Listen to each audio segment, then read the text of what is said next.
Greetings and salutations, folks. My name is Nick, and today I'd like to talk about Metroid Dread, Nintendo's return to form with a 2D retro-style platformer from the same development team as Metroid Samus Returns. Metroid Dread brings along the exploration, the item collection and suit upgrades, as well as the counterattack of Metroid Samus Returns.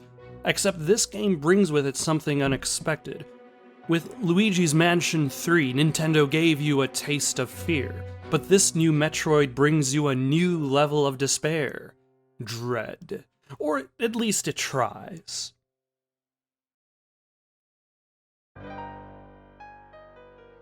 Metroid games are typically centered around exploration. You've arrived on a strange planet, and it's you against whatever strange flora and fauna that inhabit it, along with whatever alien creatures or pirates that seek to end your progress. Exploration reveals paths forward. Exploration reveals secrets. There is generally a large world map consisting of smaller areas, each with their own theme and struggles to overcome. Dread presents itself as a labyrinth, but it really isn't. It's a giant interconnected series of areas, but the path that you take through that world is largely more linear than you would expect. Whenever you find a new item or a piece of equipment, the design of the level leaves you more or less in the direction of where you're going next. Sometimes it can seem confusing as to where progress is, but as long as you remember that the game has a linear path forward, then you'll always find the way. It's only when you look back and try backtracking that you discover a labyrinth that doesn't want to be explored, at least until much later in the game. The inability to navigate narrow gaps closes off backtracking very early in the game. It's not really until much later in the game that you have the options and items necessary to explore all the nooks and all the crannies, but the lack of a serviceable fast travel system means that the act of traveling throughout the world is incredibly cumbersome. When you begin the game, paths connecting the disparate areas are limited. A discovered elevator leads to Kataris, a tram extends to Dayron, another tram goes to Barinia. By the time you're ready to finish the game, there are multiple paths to and from the different areas, including more trams, more elevators, and teleport stations. If you want to explore by the end of the game, you'll have the abilities to unlock all of the secrets. But if you want to explore, that means you're going to have to backtrack through the labyrinth, navigating its twists and its turns, just to hop on board an elevator only to have to continue backtracking. This is very reminiscent of classic Metroid games. The areas in Super Metroid, for instance, are connected by a series of elevators. The big difference here is that each area is significantly smaller than an area in Metroid Dread, meaning that you can navigate from one side of the map to the other in relatively quick fashion. While Metroid Dread is meant to pay respect to the classics, that doesn't necessarily mean it has to ignore quality-of-life choices that could have made exploration a much more painless process. The classic Castlevania Symphony of the Night, as well as Koji Igarashi's later game Bloodstained Ritual of the Night, gives warp rooms to help navigate the space. The addition of warp rooms in the world of Metroid Dread wouldn't be immersion-breaking, especially since teleport rooms already exist in the world. The problem is that they're point-to-point, and they don't allow you to just teleport anywhere on the map. The Souls series, as it has progressed from Demon Souls to Dark Souls 3, I still haven't played Sekiro, has typically involved a hub world, and from that hub world, access can be found to the other areas of the game. Dark Souls 1, for instance, begins without fast travel available, but it does eventually become unlocked, adding a significant amount of convenience to exploring the map. Metroid Dread doesn't have a hub area, instead it has a specific goal. Get to your ship and leave. It's an odd objective because it presents the idea that Samus is going to just leave the problems behind and hope for the best. In Super Metroid, for instance, her ship is available the entire time, and is only needed when the mission is done. In theory, her ship could have acted as a hub area, a safe space to plan out the next trip into the abyss. The goal wouldn't be to escape, the goal is to solve the problem.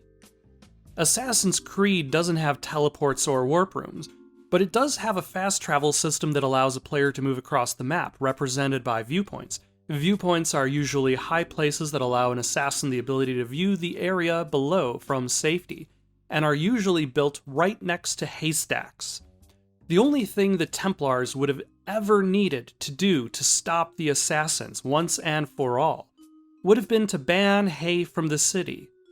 But I digress. My point here is that it has a fast travel system similar to Symphony of the Night, in that you have to explore and discover the warp point before it can be activated.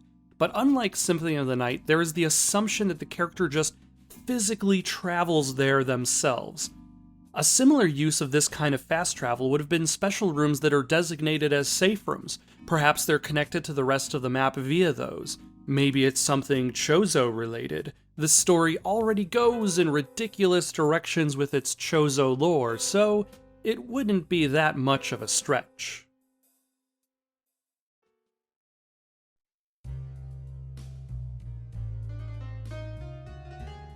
The counterattack in this game is a carryover from the remake of Metroid Samus Returns, and I feel like it exists in both games as a means of offering variety to the combat in the game. When it comes to 2D Metroid, combat doesn't necessarily offer that much variety. You have your beam, your charge beam, you have your missiles, and for the more creative players, your collection of power bombs. Adding a counterattack gives an extra option that does make for a visceral, high-impact thrill. The problem with the counterattack isn't that it's not effective, but rather it's too effective, reducing most regular bad guys to nothing in quick succession, while also giving you extra rewards for utilizing it. There's also the use of the counterattack to fight boss fights, to possibly survive an attack from an Emmy, more on that later. And, for some reason, a solid counterattack is even used to open doors. It's the first two parts that make the counter such a repetitive action. To be more specific, the counterattack is more of a parry and riposte. Samus counters the enemy mid-attack, and then blasts them to hell with a single strike. Instead of having to spend time fighting an enemy that might take several blasts, an enemy can be taken out quickly without risking Samus's dwindling pool of health. As the game progresses, Samus does get upgrades for her beam, making specific enemies easier to take out with a beam attack. But there are still some enemies, even at the end of the game, that are simply much more convenient to deal with via counterattack. It also rewards you with significantly more health and ammo replenishment. Destroy an enemy normally and you might regain a few points of health. Destroy an enemy with a counterattack and you can easily refill an entire energy tank. The problem here is that this means that even if an enemy is easy to deal with using just the beam, sometimes, depending on your situation, it might be preferred to force a counter simply because of how much more health and ammo drops you'll get that way. The counterattack is simply too good in comparison to a normal attack, and while some of the monsters don't have or don't appear to have attacks that can be countered, it means that this thing that was probably created to introduce variety into the game ends up removing variety. I think one approach they could have used to balance against the excessive use of counterattacks is if there was no difference in how much ammo and health pickups that you acquired, whether you defeated an enemy with a beam attack or with the counter. That would make the counter similar mechanically to a Souls game, in which the benefit of using a counter would be that it could help you defeat an enemy faster. It would also mean that as you upgrade your beam, it not only improves as an attack on the technical sense, but also is still capable of being used to harvest replenishment. Another method that could have been used to balance out the use of beam attacks versus counterattacks is to reduce the health of regular enemies. There are quite a few enemies who take so many hits that even by endgame it just isn't worth dealing with them in any method besides counter and riposte. There's a mechanical enemy called the Aut class that perfectly demonstrates this idea in motion. When you first confront it, your beam attacks aren't strong enough to damage it, at least without being charged up, so the most effective way to defeat it is with a counterattack. Once you get the plasma beam, you can damage robotic enemies without charging, meaning that the beam attack has become effective. Alternatively, if upgraded beam attacks also increase damage done on regular enemies, it would also provide the illusion that you're getting stronger. I say illusion because the developers could always balance boss health comparatively, meaning that even though regular enemies are easier to defeat, the bosses would stay the same. You would feel like you're getting stronger because enemies that used to take 4 shots now take 2. Boss fights would be the same and your attacks still wouldn't defeat Emmys, so that would not be affected as well. Speaking of Emmys, Emmy is an acronym that stands for Extraplanetary Multiform Mobile Identifier. It just rolls off of the tongue. It's a Galactic Federation robot made from the toughest stuff of plating so durable nothing in Samus' arsenal can defeat them. 7 of them had been sent to the planet. All 7 of them have one goal in mind: kill Samus Aran. Practically, this means there are a few sections of the game where Emmys specifically hunt. You know you're entering that area because of the doors that lead in and the light mist that hangs around the places they reside. The closest comparison I can think of would be Silent Hill Origins, which has you entering the other world, where everything is much more dangerous in order to progress.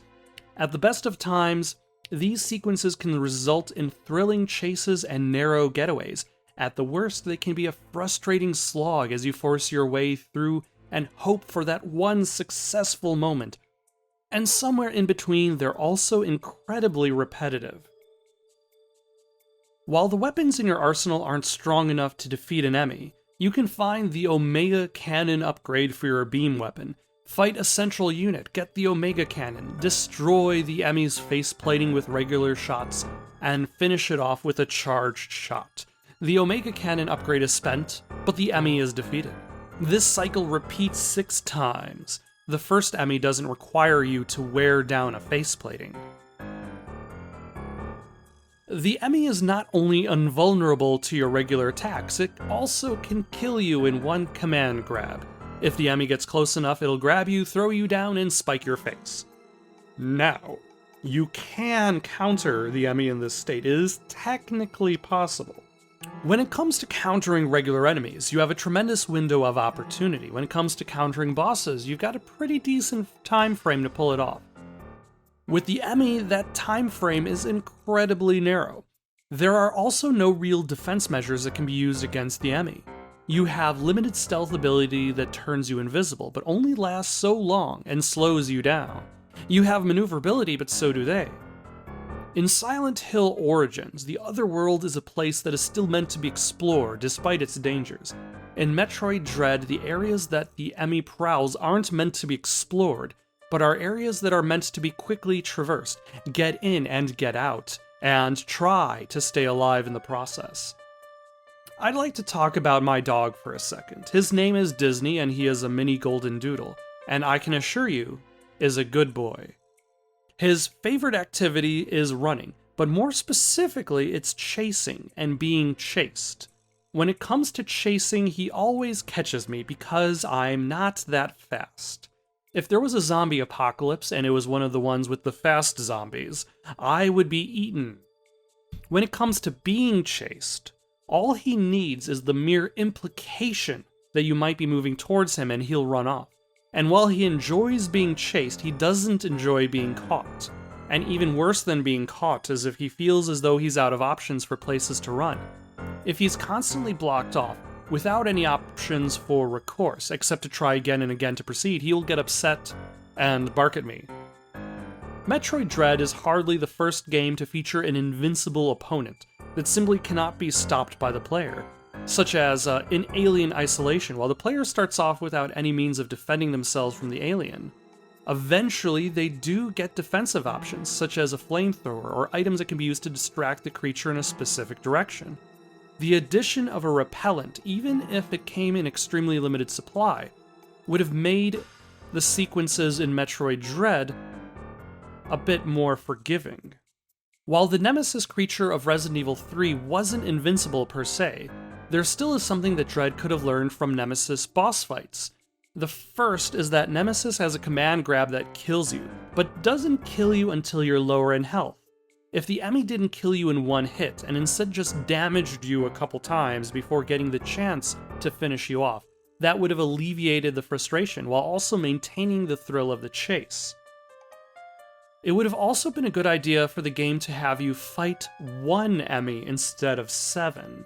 Fighting 7 Emmys the same way every time is repetitive, but it was likely a design decision based around how much content could be created with the development staff that they had in the time that was given. It's a lot harder to create 7 different boss fights than to create one boss fight and escalate the difficulty incrementally. While there's no guarantee that freeing up resources from designing 7 boss fights would equate to one more interesting fight, it is true that if you just fought the central unit once, and then dealt with the Emmy using the Omega Cannon once, it would have eliminated the repetitive nature of the boss fight, making it a more memorable and meaningful climax. Metroid Dread was a solid take on the classic formula that did try to do new things, not only with the series but with the genre. It provided a strange new world to explore, with ambitious goals to not just make you feel the excitement of exploration, but also the dread that occurs when you know you're wading into danger, and there are moments when it works. Thank you for listening to my attempt at brainstorming ways that Metroid Dread could have improved its game mechanics. What did you think of Metroid Dread? Let me know in the comments below. Don't forget to like and subscribe, and have yourselves a good night.